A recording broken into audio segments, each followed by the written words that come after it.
And kicking off the card, we got a really good one, man. Ricky Simón versus Vinicius Oliveira. Vinicius Oliveira, he's a popular underdog this week, and it makes sense. I mean, great record, 20-3, extremely confident guy, and that's half the battle.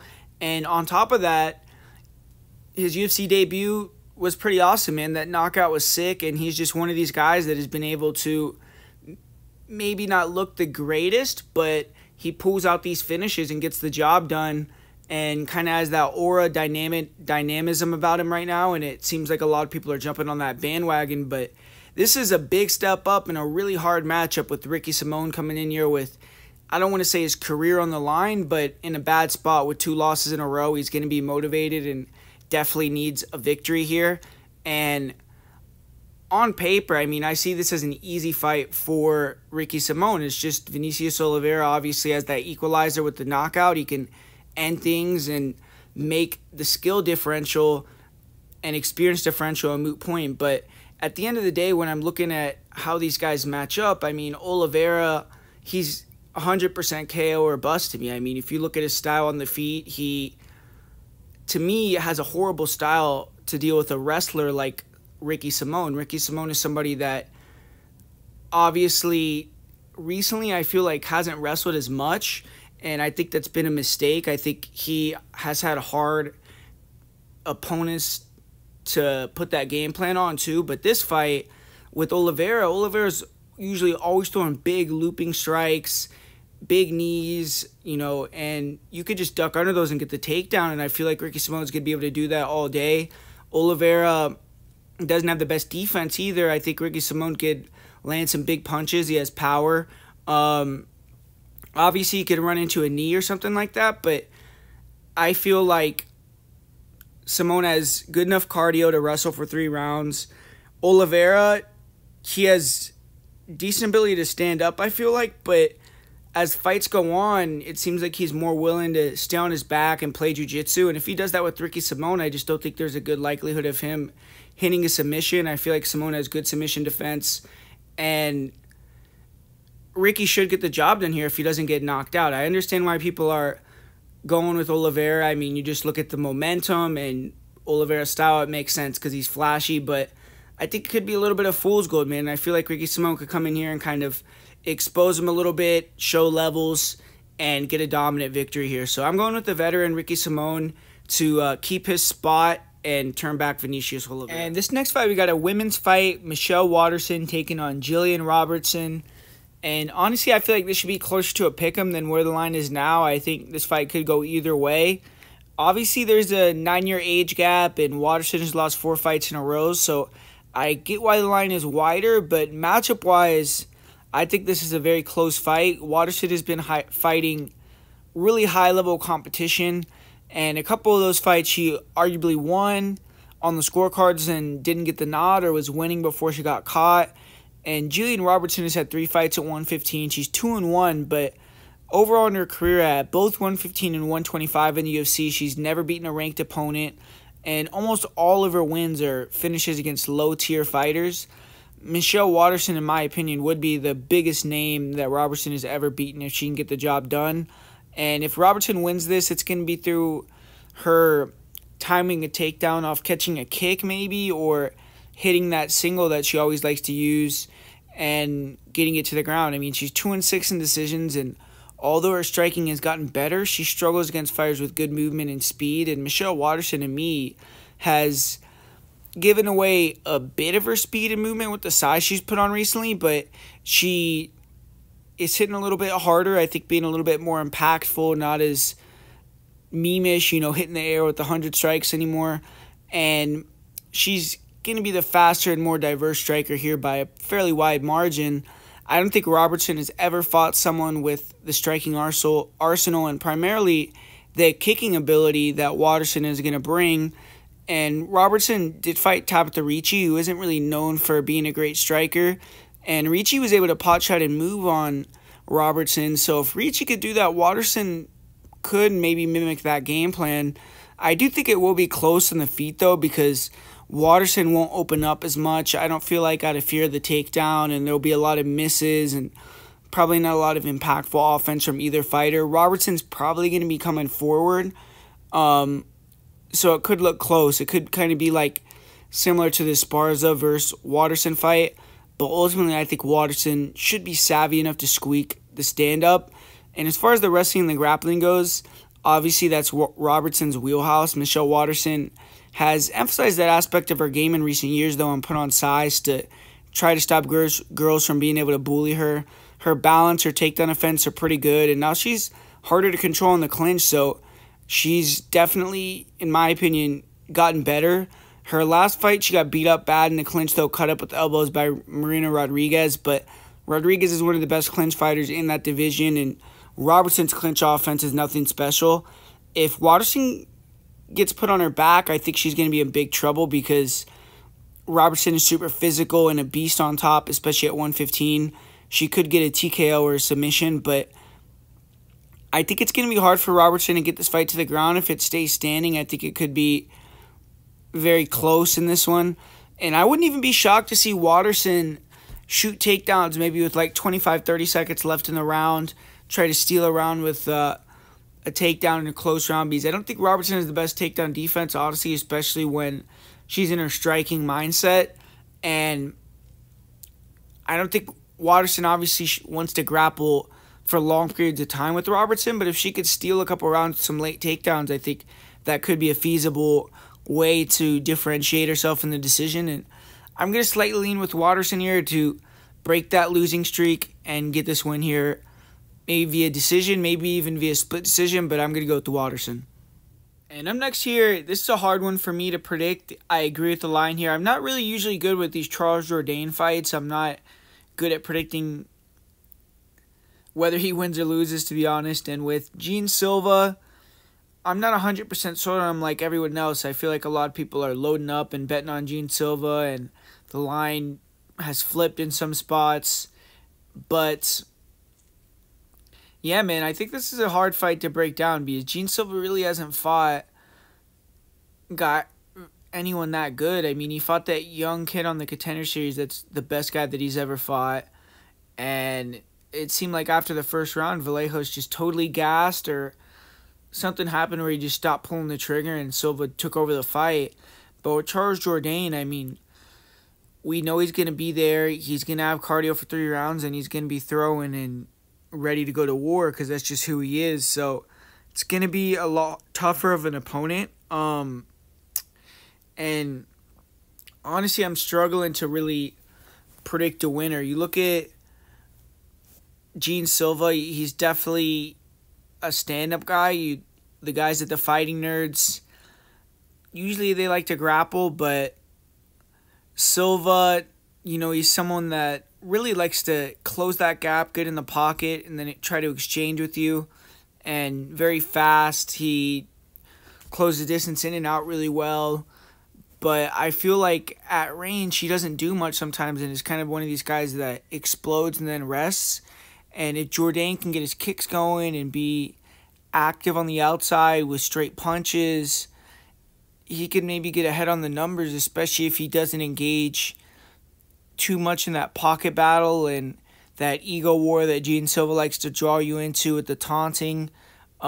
He could maybe get ahead, but I feel like Jourdain's not the smartest guy in the cage. He makes, fight IQ errors, and I think he's going to want to throw down. And if he does, then I just feel like Silva's going to be the bigger dog, and it's going to maybe lead him to kind of slightly edging the fight. I do think Jourdain's guillotine is really sick, so if Silva does wrestle, he could get caught in a guillotine. I mean, I've seen him trying to wrestle in fights on the regional scene that he's had, and his wrestling looks really rudimentary, so honestly, I think this can go either way, but I'm going to lean with, the popular guy this week. I'll go with Silva because I don't have a strong opinion. It seems like a lot of people are strong on Silva, so I'll lean with the public here.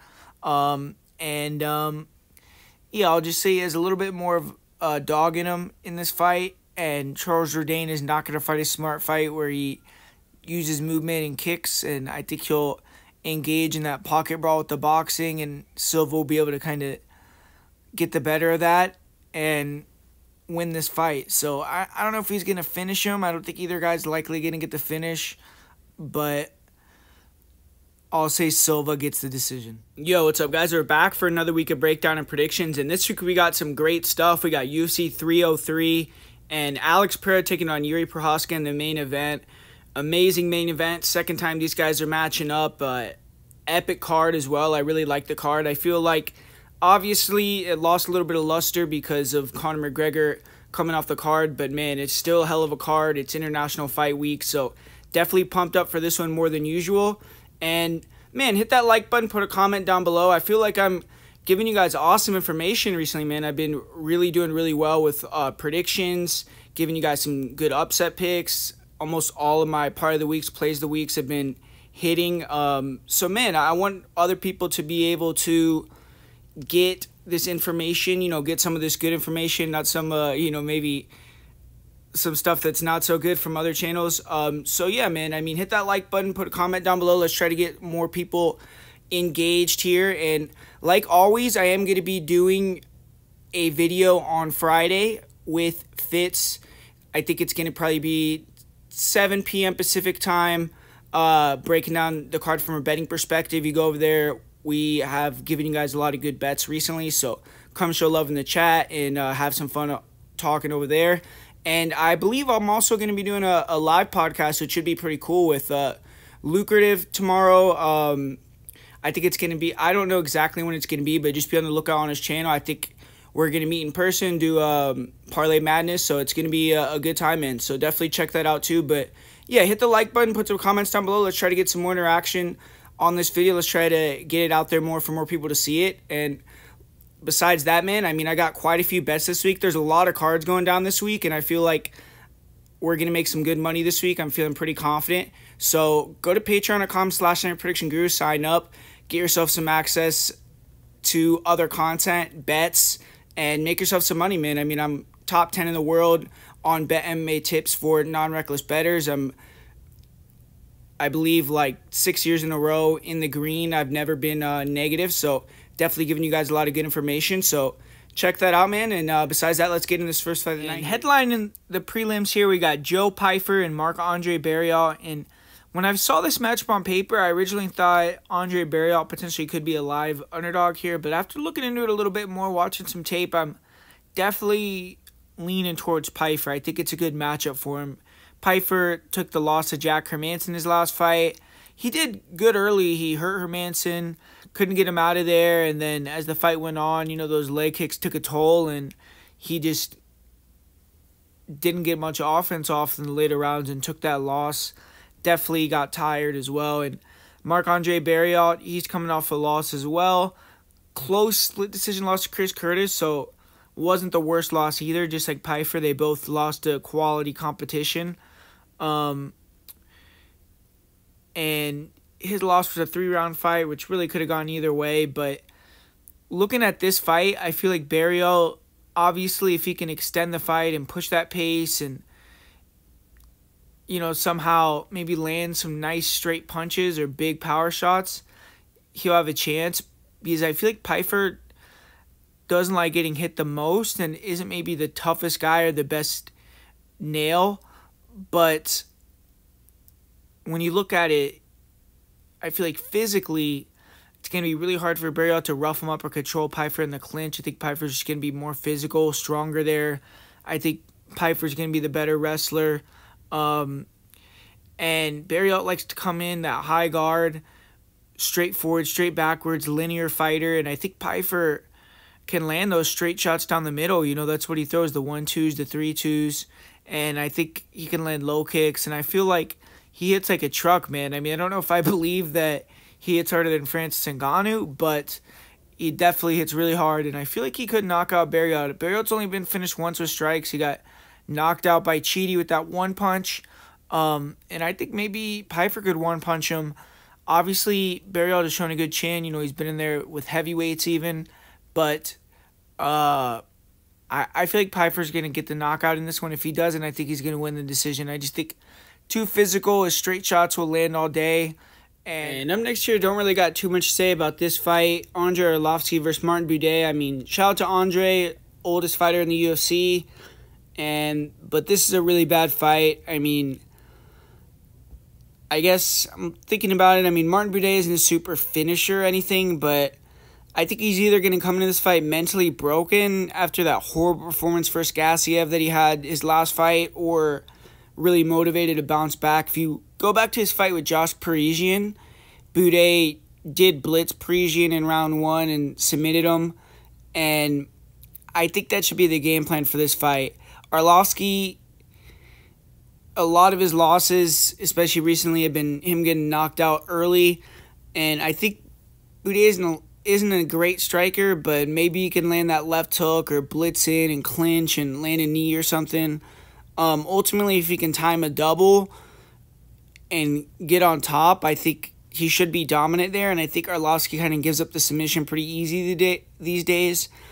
That's probably his best path to victory, but I wouldn't be shocked at all if Arlovsky, who I think is way faster, was able to use the jab, stick and move, land kicks, and kind of just point his way to another decision win like usual on Martin Buday. I mean, you've seen Lucas Bresky and these low-level strikers easily outstrike Buday. And I feel like Arlovsky isn't the worst in the clinch. Like, it probably would be competitive there. So I think if it hit the scorecards, it would be like 50-50. But I'm going to go with Martin Buday. I'll say he wins via first round ground and pound finish or submission. But don't have a lot of confidence, and I feel like the line's a little off. I think Arlovsky has some value if you have the balls to kind of bet on him and where he's at in his career at this point. And up next here, we got a great fight, flyweight fight, Ray Saruya versus Carlos Hernandez. And honestly, man, I feel like Carlos Hernandez is being disrespected in the money line here, but I mean, man, he's had a really hard run of fights in the UFC. He's gotten a couple of decent wins, but they put him up against a lot of these rising prospects that are not necessarily the greatest matchup for him. So I don't know who his management is or what, but they're not doing him any favors here.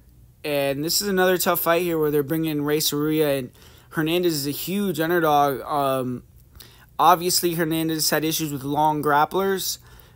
Both of the guys that he's lost to in the UFC have kind of fit that bill, but I do think he's a live underdog in this fight. I mean, Ray Saruya is definitely a good prospect. He's young, he's confident, undefeated, pretty solid grappler. And I think if Saruya gets the win here, it's going to be by first round submission, maybe early second round submission, but if it starts to get longer, I start to favor Hernandez. Saruya, long and rangy, kind of hangs back and will explode in with big punches, set up the level changes, kind of means to an end striking and get to the takedown, and isn't the most comfortable striker. But he's big physical, so if he can get the clinch, if he can get to the back, he could slam you. And he's been fighting a lot of small Asian fighters, though, who aren't really from wrestling countries, and I think his wrestling could be a little bit overrated. He's good when he can get to the back. He has a good ability to lock in that body triangle, and his length helps him there. And he doesn't really set his takedowns up very well, though. I think he could find it tough to get takedowns here. But if he can get to the back early, he will have a chance to get that submission. You'll go for chokes, but he also has twisters that he'll go to and kind of weird submissions. But you did see some holes in that Mark Climaco fight where Climaco was able to win round 2, I feel, when he kept the fight standing and landed a lot of low kicks. And in the third round, Saruya kind of controlled almost the entire round, but he did get dropped towards the end of the round, which made the fight a split decision. And it seemed like he was very gassed in that fight. So if Hernandez can stop Saruya from kind of like backpacking him in the third round, if it gets there, I think he could really take over.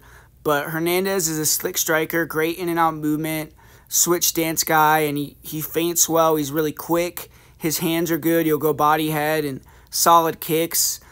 I feel like he needs to use the leg kicks in this fight, but set them up well. And he should have the much better stand-up. I feel like if he could pressure, be in and out, draw bad takedowns, land strikes, he could finish later, win a clear-cut decision. He's strong. I feel like he has good takedown defense, good in the clinch as well, good scrambler, and sometimes in the scramble he gives up bad positions and he's gotten subbed, but in this fight, I think he could be fine, you know, on the ground as well, especially if he's in top position. We haven't really seen Tsuruya off of his back, but ultimately I think the best game plan would be to stay standing, kind of not engage in any of that. You saw with Taira, it seemed like he was a little bit too willing to engage in the grappling in the first round, which gave him some issues. But outside of the shots up the middle, I feel like on the feet he's going to have smooth sailing, and I don't think Tsuruya really is that technical to throw straight punches or front kicks or anything like that. Tsuruya's a good prospect. I mean, maybe he could sub Hernandez early, but I think Hernandez is going to use that vet savvy, move in and out, pressure, feint, draw up bad takedowns, get Tsuruya tired and beat him up, and he needs to be ready to get dominated in round 1, come back hard in round 2 and round 3, and if he can do that, I think his chances of winning are really good. Tsuruya is a beast, but I think his MMA wrestling isn't as good as it seems. He hasn't fought great grapplers, and the one fighter he fought with a good wrestling background, it went to a split decision, and Mark Klimenko is not a great striker, doesn't have the movement, footwork, volume, even probably athleticism that Hernandez has. So I'm willing to take a risk to look sillier and back Hernandez. I think he's skilled everywhere, far more experienced. He should be better on the feet, more conditioned. He's had the full camp for this fight. He was going to fight Cody Durden, who's also a really high-level wrestler, someone that I think is significantly better than Ray Tsuruya. Tsuruya's coming in on short notice, and hopefully Hernandez is tuned up, ready to go, and I'm going to predict Hernandez wins this one in an upset via decision. And up next here, we got an awesome fight. I'm definitely looking forward to this one. Cub Swanson taking on Andre Fili. 2 OG guys in the game that are going to be going out there and putting it down for us. And interesting fight, man. I mean, Andre Fili, quick turnaround after that brutal knockout loss to Dan Ige. Not sure how smart that is. I know he's not facing a crazy puncher in Cub Swanson this time, but Swanson is a dangerous guy, and he, in my opinion, is dangerous in the areas that Fili likes to fight in. So it's a great fight. I mean, Cub Swanson obviously is old at this point. He's taking a lot of damage, and you don't know when he's going to go in there and just look over the hill. And I do think that the straight shots of Fili, the kicks of Fili maybe even mixing in a takedown or two, could all be problematic for Cub Swanson. I think that Fili probably, if he pushes the pace in the wrestling and the grappling, has the better cardio and could win that way. But honestly, man, I'm kind of thinking that Fili is going to fall victim to the moment with the crowd, with seeing a legend like Cub Swanson across from him and the type of fights that Cub Swanson usually likes to put on. And I think it's going to become a war here. And if that happens, I feel like Cub Swanson is a very live underdog in this spot, because I think in the pocket, both guys like to really pull counter, and they do it really well. And obviously, Fili has that reach advantage, but Fili's a little more basic. I mean, you'll throw the 1-2s, you'll throw that 1-2 head kick, but I feel like Swanson has tighter boxing combos. You'll dig the body, come to the head. He, in my opinion, is a little bit more creative and dynamic, and I think he's a little more durable to the head. You know, even though Swanson has had these finish losses where he's gotten hurt with body shots or leg strikes, it seems like he's not necessarily the most weathered in terms of his chin, though. He could still take a punch. And I think that could play to a big benefit here, because I think he's facing a guy in Fili that's not a big... He'll attack the body with some body kicks, but I don't think he's necessarily like a heavy body kicker. He doesn't throw many leg kicks. So it's going to be more of a guy that's going to be a headhunter, and I feel like Swanson can deal with that fairly well. So I think it's going to come down to how Fili plays it, but just in my head, I think Fili's going to want to go in there and have an entertaining fight, and if he does that, I think Swanson's going to get the win, and I'm actually going to predict Swanson to get the knockout here via first or second round knockout. I just feel like Fili's taking a lot of damage. He's been getting dropped in like every fight that he's been in recently. He's got knocked out in a couple of them, and I just think Swanson could maybe put that nail in his coffin. So I'm going with Cub Swanson, and I'll say he wins via knockout. And this next fight, somehow we went from Carlos Ulberg taking on Jamal Hill to Carlos Ulberg taking on Anthony Smith to now Anthony Smith taking on a middleweight Roman Dolidze. So been a crazy booking situation for this fight, but shout out to both these guys for stepping up and getting in there. And interesting matchup here. I mean, Anthony Smith, quick win his last one where Vitor Petrino kind of made that mistake, gave him the guillotine, and Smith went home with 2 paychecks and no damage. So at this point in his career, that was one of the best case scenarios he could have had happen for him. And Roman Dolidze fought Imavov in his last fight. Looked horrible in my opinion. I mean, I feel like that was a really bad performance from him. I don't know what was the problem there. I mean, looked stiff from the beginning, no real offense. He had a lot of clinch control time just holding him off against the cage, but even when he was there, he wasn't doing anything. So I just thought it was a really bad performance after some solid performances from Dolidze that maybe showed his ceiling a little bit in terms of his striking level. But now he's coming back up to 205. Maybe that lack of a weight cut will make him look better. I know there's like all these rumblings and stories that the guy's a beast in the gym. So if he can bring that out on fight night, and he has another fight, I don't want to say, his career's been good, but it's just, I don't know exactly how he's going to look here. Short notice, up a weight class, having a horrible performance his last fight. It's a hard one for me with him. And with Anthony Smith, too. I mean, the guy's taking a lot of damage. You don't know how he's going to look fight to fight. And Anthony Smith could also come in here and look bad on short notice. But Anthony Smith, even though it's short notice for him, he was in camp training with Jamal Hill to fight Ulberg. And then he knew that he was going to fight Ulberg a little earlier than Dolidze knew he was going to fight Anthony. So he's had a little bit more time. I think he's probably going to be a little bit better shape, more technical and prepared. But from a stylistic perspective, if Anthony can land that jab and the straight shots, he should have success. I feel like Dolidze loads up a lot on these overhands and wild hooks, and I think Smith could avoid the majority of those strikes. Dolidze is a decent kicker, but I don't know if he's going to have that kick speed or just the range to land kicks on a guy like Anthony Smith. The leg kicks could potentially be a factor because obviously Smith has never really learned how to check kicks or defend kicks, but leg kicks. But Dolidze never came in with that type of game plan before, and I don't know if he's going to do it here. Obviously, both these guys are black belts. I think Roman's a lot better grappler, more dangerous, but Roman, he's strong, like he can hold you in the clinch, but in the clinch, I think Anthony has better weapons. He's obviously going to be bigger, and I don't think that Roman has great wrestling. I don't know if he's going to be able to take Anthony down.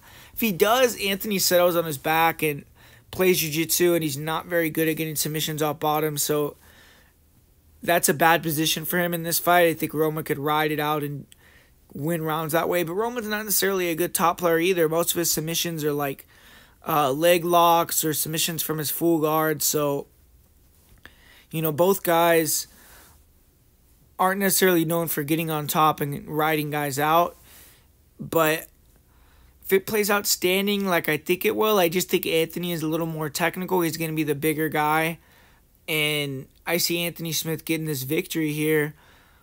But at this point in Anthony Smith's career, even as the underdog, I could never kind of bet him, I don't think. I know he came through for people his last fight and looked good, but it's a trepidatious prediction, but I think Anthony Smith is the better fighter in this matchup, more well-rounded, and he'll win this one via decision. And up next here, I mean, not much to say about this one. Obviously, we got, maybe by the time this fight comes off, the biggest favorite in the history of the UFC with Peyton Talbot taking on Giannis Gamori. And obviously, I mean, I'm not going to be the guy that goes out there and picks Giannis Gamori. I mean, I'm sure there's going to be one or two people that do that, but it's hard to give a hot take here. I mean, I will say I do think the fight's probably going to go over 1.5 rounds. I think that the Talbot to win in round 1, it's like plus 110 or something. I feel like that line's a little bit of a trap line. If I was you guys, I wouldn't bet that. I would bet this round 2, round 3, maybe even the decision, because Talbot has never gotten a finish in the first. If you look at his whole career, I know his last fight with Cameron Simone, he almost finished him early, but I think Simone came out hard, was gunning to get the stoppage and kind of go out there and show that he was that new guy, not Talbot, and it played out the way it did. Whereas with Giannis Gamori, I think he's going to be more playing the survival game in this fight. You look at Talbot, obviously we know what he's all about pretty much at this point. Very dynamic striker, throws to all parts of the body, high volume. He's a marauder. He's a freaking tank. The guy could take extreme damage, keep coming forward, and elite cardio. His wrestling is a little bit suspect, but seems like you can't wrestle him for 3 rounds just because he's too dynamic and too good of an athlete, and his cardio is just too good. And Giannis Gamori, I mean, I think he's going to come in here and he's going to be trying to stay away from striking pretty much, be really minimal with the stand-up, kind of very point fighter-ish, and then try to clinch and get some takedowns. And I think he's going to be not engaging as much, and that's why I see this fight going longer and potentially going to the second or third. But I don't see a lot of path to victory for Gamori. I just don't think he's going to be able to control or even hit very many takedowns. And if he does and wins the first, I think that'll be all he can muster. And I feel like, you know, his last stoppage loss wasn't real. You know, he got whatever you want to say. You know, it was kind of a borderline nut shot where they called it a TKO stoppage. But I have seen him get hurt in other fights, and I just don't think he's going to have that dog in him to stay in there when Talbot really turns up the heat. And I don't think many guys are in that division. So I think the run continues with Talbot 2-3 getting the finish, and he's going to, you know, keep the train rolling here. And kicking off the main card, we got one of the most anticipated fights on the card, Ian Garry taking on Michael Venom Page. Been some good build-up for this fight. Both guys talking shit. Obviously, Ian Garry is an easy guy to target at this point. You know, definitely made himself kind of a victim, and now it's easy to troll him. But MVP is doing a good job, and definitely glad he's in the UFC. I'm excited to see this press conference today to see the interaction between these two guys, because there's probably not going to be too many other conflicts going on. You know, not many other trash talkers on this card, but it's going to be a good matchup stylistically. I just don't know if it's going to be entertaining. I know a lot of people are looking forward to this fight, but I could see it being really boring. You know, Ian Garry and MVP both.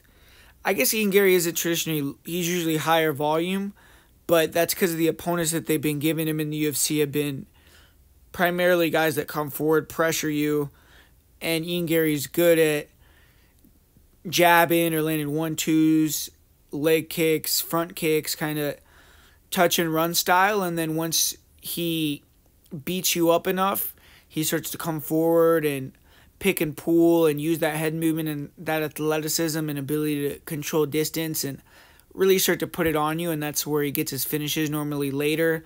But he doesn't really have a lot of power in his hands. So I think if either guy rocks each other with hands, it's going to be MVP for sure. Ian Garry, primarily all his finishes are through kicks, you know, hard leg kicks or head kicks.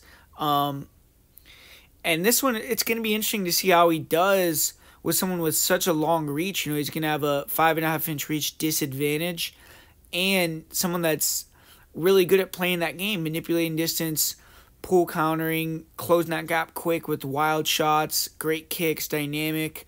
And MVP in this one, I think, I know a lot of people are saying he's there to be leg kicked, but I feel like he baits you to leg kick so he could counter, and he could maybe catch Garry with something big if Gary's just not, you know, he feels like he's having a lot of success with the leg kicks, and MVP kind of just baits him.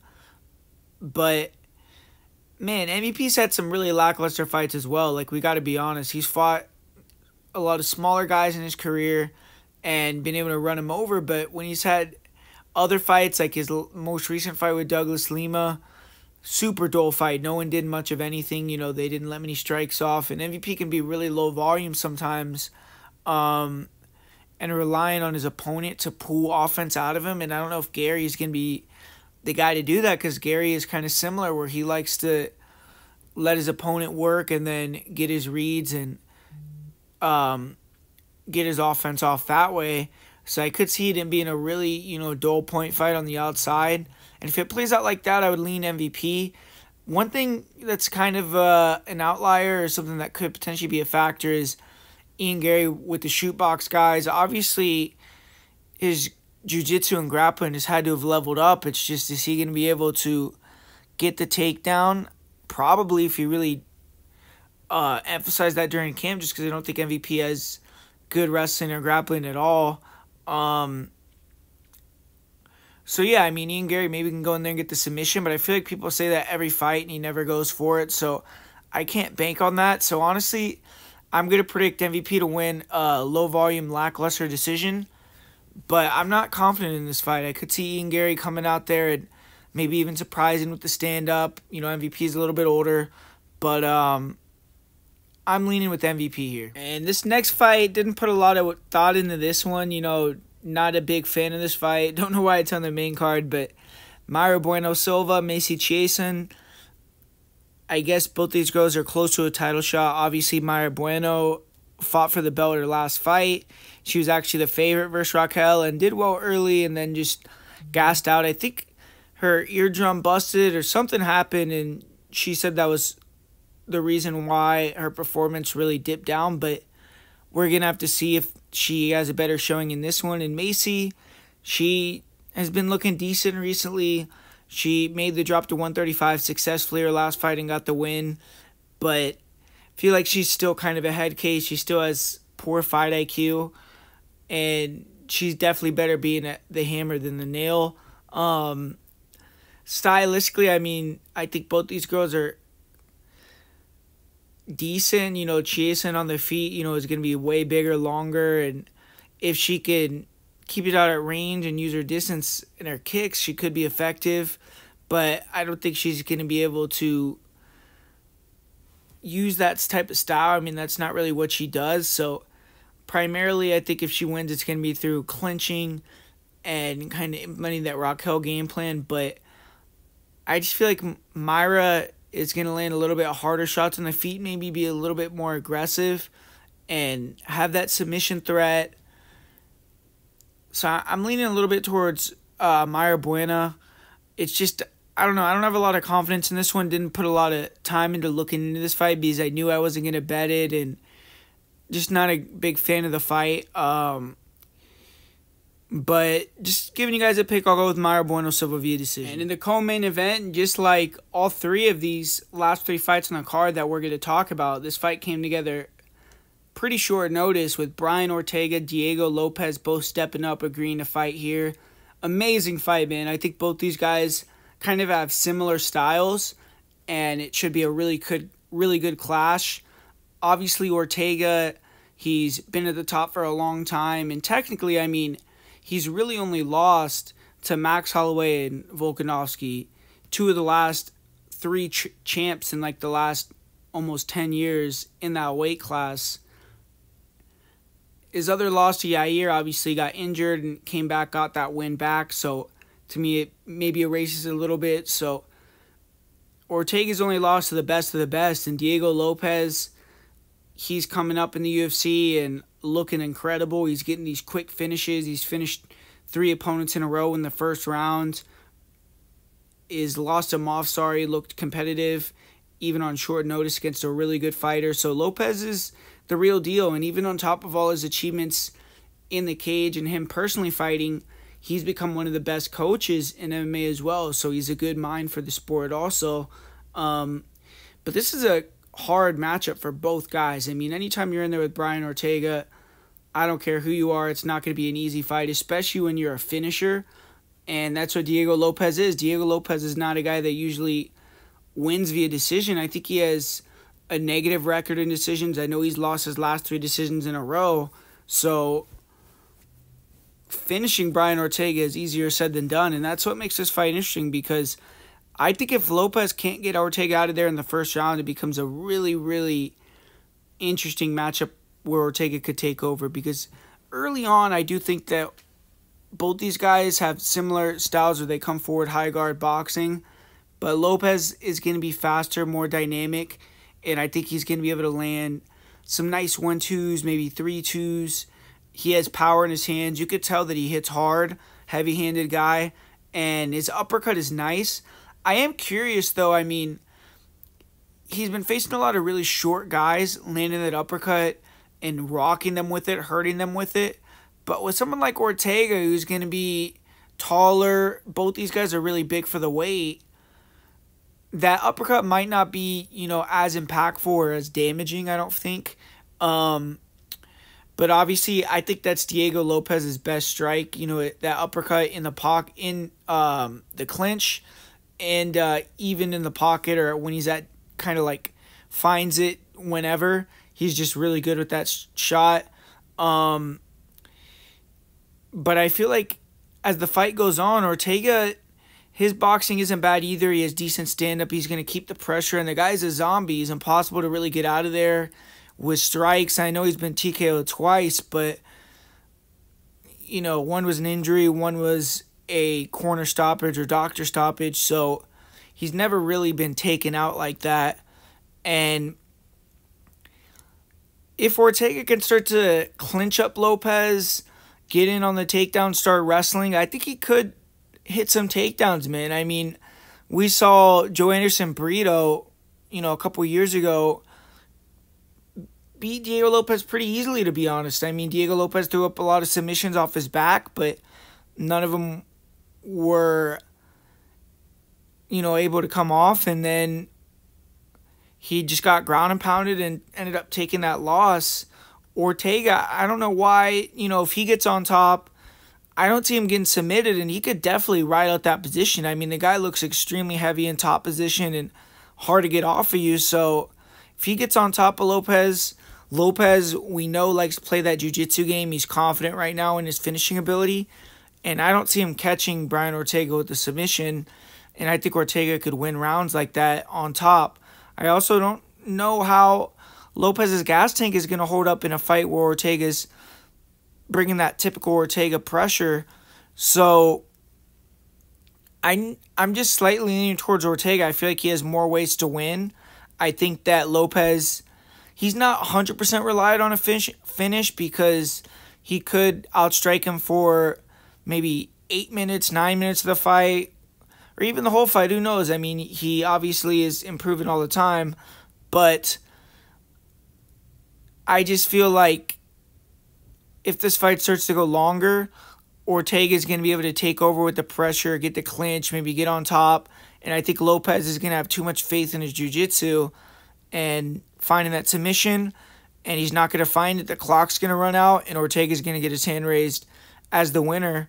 So give me Brian Ortega to win this one in a slight upset in the co-main event. And closing out the night, the main event, light heavyweight titles on the line. Alex Poatan Pereira, Yuri Prochazka 2. First time these guys fought, they saved a card. This time these guys are fighting to save a card.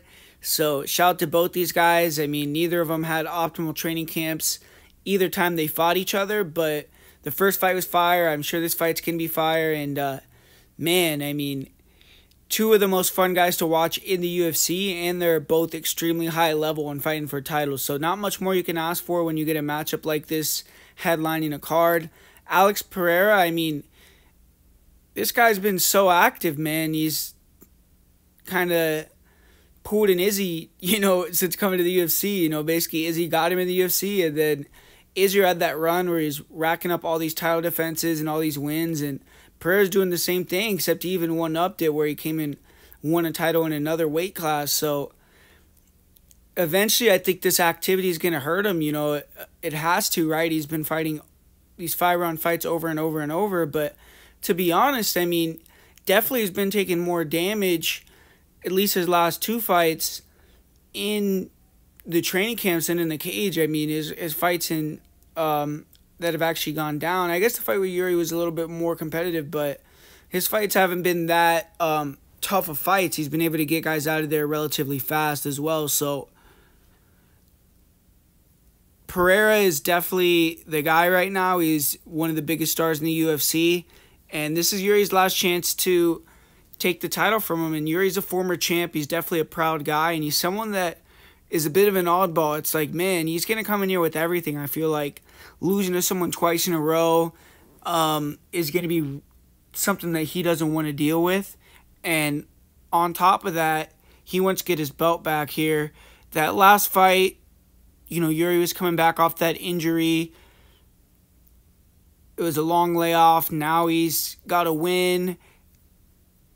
Coming back with a little bit more activity that could potentially be a factor. And obviously they've already been there with each other once now at this point. And I feel like Pereira, he's going to fight the same every fight, where you're going to get a very similar look where we all know that very upright stance. He has his hands low, where he's kind of trying to bait you in so he can land that left hook. He has really good distance control and ability to pull counter with that. And then his kicks are dynamic, probably the best leg kicks in the sport. And his power is unbelievable, where he only needs one to finish you off. And on top of that, he has heart. He has good conditioning. People shit on his grappling, and it's obviously not great. His wrestling isn't great either, but he lasted a long time on the ground with guys like Jan Blachowicz, was able to win that fight, even though it's a little controversial.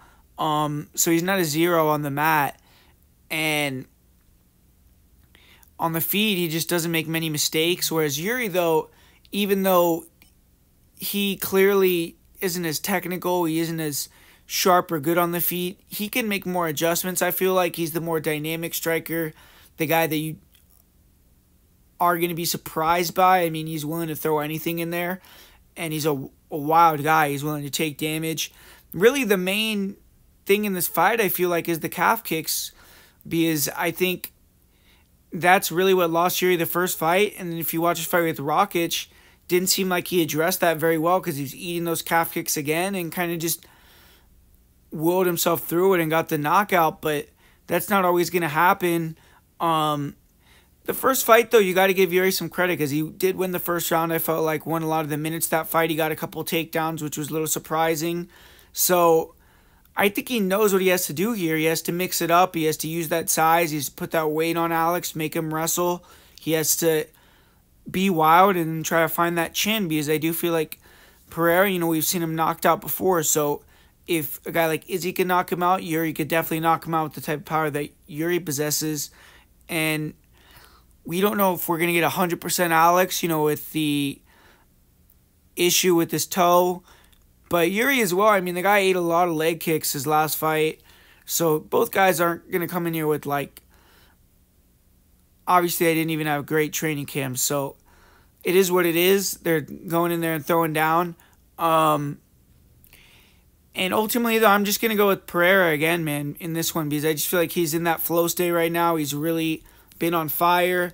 Yuri, I have a lot of respect for him, and this fight I would totally pass. I feel like ultimately it's hard to bet against Yuri, especially because he's just so wild. You don't know what he's going to do, and he could finish you off.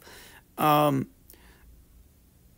betting against Alex is something I did his last fight, and I looked absolutely idiotic for that with going with Jamal Hill.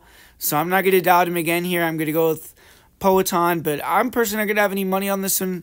Going to watch it, have fun. But I'll say Pereira wins this one via knockout again, and probably the second round. And that'll be my prediction here. So give me Alex Poatan Pereira, and still retaining his belt in the main event. So there you have it, guys. That's a full card breakdown and predictions for UFC 303. Hopefully you liked it. Hopefully you enjoyed something. Like I said at the beginning of this video, I'd really appreciate some support on this video. You know, hit that like button. Let's try to get as many likes as possible, comments. If you want access to my bets, the link is going to be in the description. Go to patreon.com/PredictionGuru. If you want access to predictions for other promotions this week as well, that'll be there at Patreon too. So, man, go support, make yourself some money. And besides that, man, parlay of the week, most confident pick for my most confident pick, I mean, I guess Talbot inside the distance, I'll say. And for a parlay of the week, I'll give you guys a parlay of Joe Pyfer and Ricky Simone. So there you have it, guys. Thanks for watching. I'll talk to you guys later. and stay tuned into the channel.